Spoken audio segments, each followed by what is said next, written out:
we're going to be looking at toward the end of chapter 8. This takes place at the end of, at the end of, or the bottom of page 104 in your book through 105, 106. And so we're seeing, Elizur's father kind of getting worse and worse, and he keeps asking for water, right? He keeps saying, I want some water, have pity. Without water, it would be over soon, right? Water. And that actually makes me kind of think and reference chapter 1. Remember when everyone was so thirsty? And it's kind of a wink that water is life, right? It's our kind of life force. And at the beginning of this memoir, and now at the end of this memoir, we're seeing a need for water. And maybe he's not going to get it. A week went by like that, right? Like this begging for water and have pity on me. Is that your father? Asked the blockstead. Yes. He is very sick. The doctor won't do anything for him. And in your translation, it says the doctor won't do anything for him. And then there's another line, not here. The doctor can't do anything for him. And so if you think about the difference between that won't and can't, can has an element, can or cannot have an element of like what's within your ability. Won't references what's in one's willpower. So, what is available to him? And he looked me straight in the eye. Yeah, the doctor cannot do anything more for him, and neither can you. He placed his big hairy hand on my shoulder and added, listen to me, kid. Don't forget that you are in a concentration camp.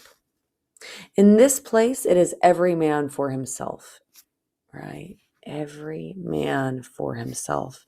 And even though Elizur, Eli, and his father have been very close and stayed together, maybe this cannot last forever, that every man is for himself. And you cannot think of others, not even your father, right? Which is a little bit kind of against maybe Elizur's initial religion, right? The Judaism, kind of saying that, you help others, you help the poor, the sick, the weak, right? But here he's being told in this concentration camp, it's every man for himself. You can't think of others, not even your father. And in this place, there is no such thing as father, brother, friend. Each of us lives and dies alone, right? And so this is even another way of othering and even dehumanizing, right? It is in our dehumanizing. It's in our human nature to want to have relations and to want to be social and have family. And he's saying here in this concentration camp, there's no such thing as father, brother, friend, right? Which is dehumanizing. Each of us lives and dies alone. Let me give you some good advice. Stop giving your ration of bread and soup to your old father. You cannot help him anymore. And you are hurting yourself. In fact, you should be getting his rations. So he's encouraging him to be selfish, right? Take your father's rations. I listened to him without interrupting. So maybe is he really thinking about it? About the advice, right? That advice that he's trying to give him. And you know what he ends up kind of thinking? He was right, I thought deep down, not daring to admit it to myself, right? Because there's an element of fear in leaving your father behind.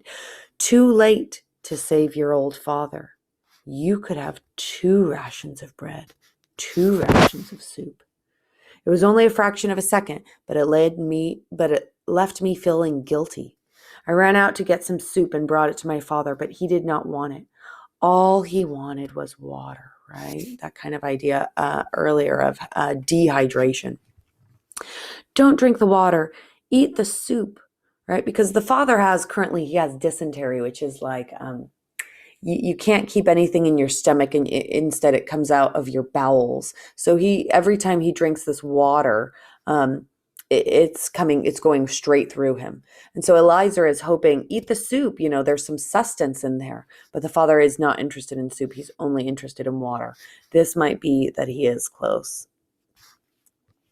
I'm burning up, right? He has a fever.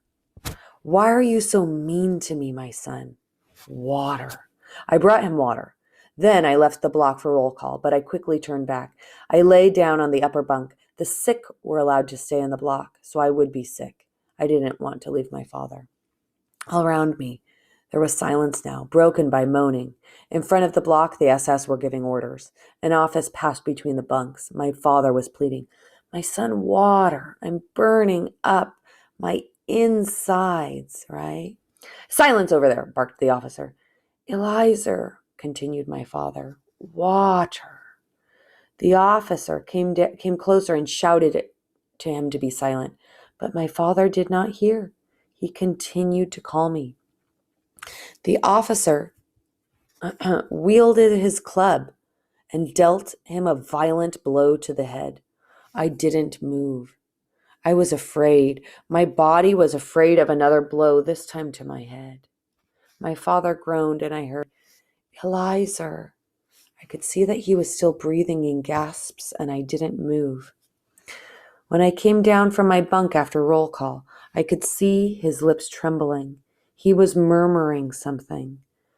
I remained more than an hour leaning over him, looking at him, etching his bloody, broken face into my mind.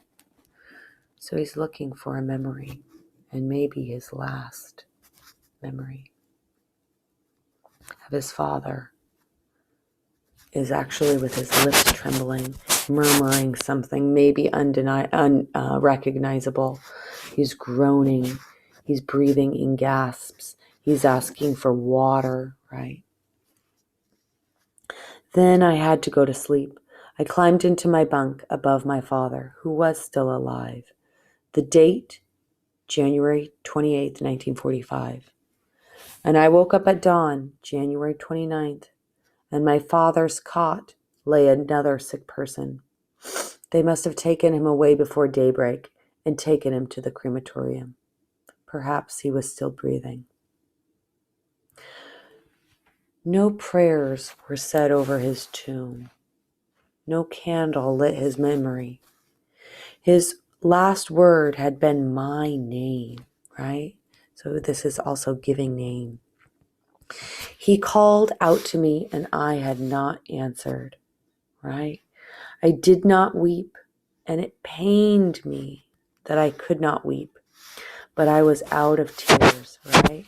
The horrors and the tragedy of the Holocaust left him out of tears. And deep inside me, I could have searched the recesses of my feeble conscious. I might have found something like this: free at last. So even though Eli did not, do the same actions, as Rabbi Elihu, maybe there's similar sentiment to Rabbi Elihu's son with his father's death.